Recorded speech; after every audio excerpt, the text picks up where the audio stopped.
সুন্নি নাম ধারণ করলেই কিন্তু সুন্নি হওয়া যায় না।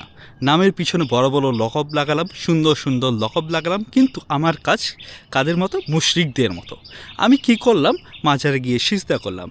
আমি কি করলাম? পীরের সামনে গিয়ে সিজদা করলাম।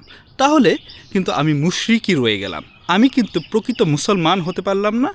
হুজুর সাল্লাল্লাহু আলাইহি সাল্লামের সুন্নাহ মোতাবেক আমি চলতে পারলাম না। সুন্নাহ মোতাবেক চলতে হলে হুজুর সাল্লাল্লাহু আলাইহি সাল্লাম যেটা বলেছেন আমাদেরকে, সেই অনুসারে আমাদের কাজ করতে হবে, সেই অনুসারে আমাদের জীবন যাপন করতে হবে। কিন্তু আমাদের কাজ যদি হয় মুশরিকদের মতো, আমার চিন্তা ধারণা যদি থাকে কাফিরদের মতো, তাহলে কিন্তু আমরা প্রকৃত সুন্নি হতে পারবো না। শুধু মিলাদ কিয়াম করলাম, মিলাদ কিয়াম করেই কিন্তু আমরা প্রকৃত সুন্নি হতে পারবো না কখনোই।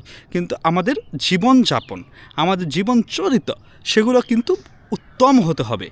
এবং শুধু মিলাদ দিয়ে, শুধু নামের সামনে সুন্দর সুন্দর লকব লাগিয়ে কিন্তু সুন্নি হওয়া যায় না। এটা অলওয়েজ আমাদের মনে রাখতে হবে। আমাদের কাজকর্ম, আমাদের চিন্তাধারা, আমাদের জীবনযাপন সকল কিছুই হতে হবে কি? রাসূলুল্লাহ সাল্লাল্লাহু আলাইহি সাল্লামের সুন্নাহ মোতাবেক। আশা করি সকলে আমার কথাটি বুঝতে পেরেছেন এবং হাবিবুল্লাহ সাল্লাল্লাহু আলাইহি সাল্লামের ভালোবাসায় আপনারা ইসলামের পথে চলুন। এটাই ইনশাআল্লাহ কাম্য। আর এভাবেই আমরা সুন্নি হতে পারবো। আসসালামু আলাইকুম এভরিওয়ান।